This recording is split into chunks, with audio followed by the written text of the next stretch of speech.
अस्सलामुअलैकुम फेलोज़। आज हम लोग ने बात करनी है कि ये पास्ट पेपर्स की जो हाइप है, ये पास्ट पेपर्स का जो एक टॉपिक है कि इसको कितने करने चाहिए, किस स्टाइल से करने चाहिए, कितने पे सक्सेस रेट आ जाता है। तो आज इस पे डिटेल से बात करेंगे और इस पास्ट पेपर के टॉपिक को अलग अलग पॉइंट ऑफ व्यू से देखते हैं। तो चलें स्टार्ट करते हैं। O and A level physics math teacher, life mentor, entrepreneur, author, and Quran reciter. Invest just 10 minutes a day with me. I'll upgrade your life 360-degree productive.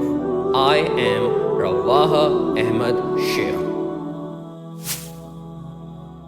सबसे पहले हम यहाँ से बात स्टार्ट करते हैं। जनरल एक एवरेज माइंडेड जो स्टूडेंट्स होते हैं, जो स्ट्रेंथ में अमूमन ज़्यादातर यही होते हैं, बहुत इंटेलिजेंट नहीं, बिल्कुल डम नहीं, जस्ट दी नॉर्मल स्टूडेंट।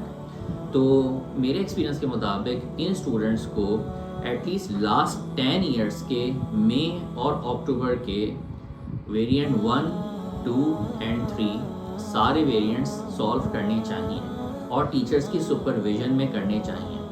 अब ये टीचर एंड पे करिकुलम डिपेंड करता है कि वो अपने साथ जो है वो कितना कंटेंट कराते हैं, कितना होमवर्क असाइनमेंट्स के थ्रू कराते हैं, कितना कंटेंट ईयरली पास पेपर में कराते हैं। तो ये अलग अलग तरीक़ों से ये सारा कंटेंट बहरहाल कवर हो जाए, ये पॉइंट ऑफ व्यू है। स्टूडेंट एंड पे ये पास पेपर्स मल्टीपल टाइम्स करने चाहिए। अगर इसको मिनिमम भी करें तो वेरिएंट 2 के एटलीस्ट लास्ट 10 ईयर्स के मई और अक्टूबर के दोनों जो है ईयर्स के पास पेपर्स बेहतरीन मल्टीपल टाइम्स करने चाहिए। तो ये तो हो गया एक रफ़ आइडिया कि इतने ईयर्स के तो करने ही करने हैं, ज़्यादा हो तो बेहतर है, लेकिन ये बेयर मिनिमम होना चाहिए। देखें ये पास पेपर्स अगर आप क्वांटिटी देखें ये काफ़ी ज़्यादा है। अगर लास्ट 10 ईयर्स के भी देखें और मई और अक्टूबर के वेरिएंट 2 के भी अगर आप कैलकुलेशन करें तो ये बन जाएंगे तकरीबन 20 पास पेपर्स। टीचर एंड पे इस कंटेंट को कराना, अपनी सुपरविजन में कराना, फिर उसे चेक करना एक बहुत ही टाइम कंज्यूमिंग और एक मुश्किल चीज़ होती है टीचर एंड पे। तो आपने ऑब्ज़र्व किया होगा बहुत ही कम टीचर्स जो है वो अपनी सुपरविजन में ये कंटेंट कराते हैं। और फिर इसके आगे बढ़ते हैं। अगर कंटेंट बहरहाल होमवर्क में भी दे दिया तो मेन टीचर को इतने स्टूडेंट्स का वो असाइनमेंट चेक करना भी एक चैलेंज होता है। तो ये सारी चीज़ें टीचर पॉइंट ऑफ व्यू से हैं। तो अगर टीचर की तरफ से इस चीज़ में लैकिंग है तो बहरहाल वो मेहनत तो फिर एट दी एंड हुई नहीं, तो फिर चांसेस आर कि उस सब्जेक्ट में ग्रेड तो नहीं आएगा, एक एवरेज स्टूडेंट का तो बिल्कुल नहीं आएगा। अब चलते हैं एक और पॉइंट ऑफ व्यू स्टूडेंट के पॉइंट ऑफ व्यू से। अब टीचर भी मिल गए कि जो ये सारे पास पेपर्स कराते हैं, जैसे फॉर एग्जांपल मेरे केस में, लेकिन यकीन मानिए मेरे केस में भी जब मैं इतने क्वांटिटी में पास पेपर्स कराता हूँ, वेरिएंट 1, 2, 3, फेब, मार्च, एवरीथिंग, अब बहुत ही कम बच्चे होते हैं जिनको ये थॉट तो होती है प्रेपरेशन स्टार्ट करने से पहले कि बहुत पास पेपर्स करने हैं, लेकिन जब वक्त आता है और उनको वो कराए जाते हैं तो वहाँ सुस्ती और काहिली आ जाती है। या तो वो करते नहीं हैं या आर्ग्यूमेंट्स करना शुरू कर देते हैं कि सर इतने पास पेपर कैसे करें, ये क्या करें, वो क्या करें। सिर्फ इंटरेस्ट जो होता है वो ये कि बस टॉपिक पढ़ाते जाएं, ना उनकी टेस्ट हो, ना उनको क्वांटिटी में पास पेपर्स कराए जाएं, ना उनको मिस्टेक्स गाइड की जाएं। क्योंकि मिस्टेक्स जब सुनते हैं और मार्क्स कम आते हैं तो वहाँ भी थोड़ी सी जो है वो स्टूडेंट अपनी गिल्ट फील करता है, तो उस फेज से भी नहीं गुजरना।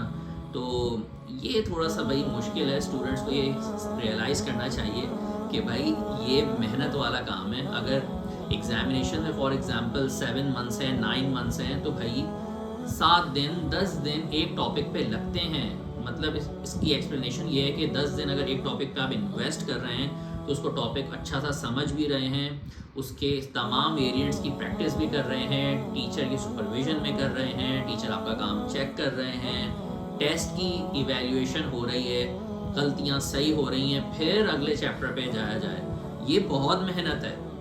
बगैर मेहनत के ओ लेवल्स और ए लेवल्स में कुछ नहीं होता। अब कुछ स्टूडेंट्स हैं, हम उनकी बात नहीं कर सकते, वो बहुत ही सुपर इंटेलिजेंट होते हैं भाई, वो पढ़ लेते होंगे एक महीने में, चंद पास पेपर्स कर लिए और ए स्टार आ गए। तो ऐसा भाई जनरलाइज नहीं कर सकते। जनरल हमें वो बात करनी है जो आम जो है वो बच्चा वो माइंड सेट रख के करे और वो जो एग्जाम्पल है वो सब पे हम अप्लाई कर सकें।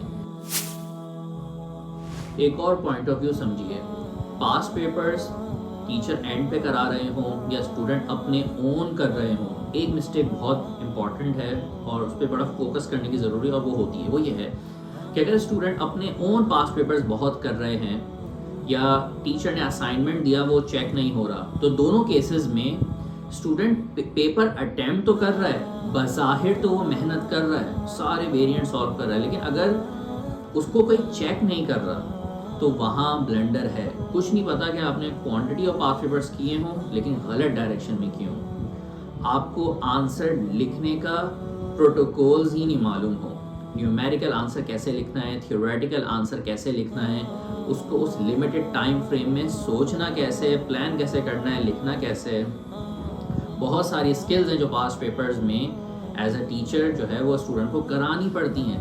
तो ये बहुत इंपॉर्टेंट एस्पेक्ट है कि तो बॉटम लाइन ये है कि पास पेपर्स एक ऐसी चीज़ है जो अकेले की चीज़ नहीं है भाई। मार्किंग स्कीम को खुद देख के खुद ही स्टूडेंट टीचर नहीं बन सकता, टीचर और स्टूडेंट के ये मिल के साथ करने वाली चीज़ है।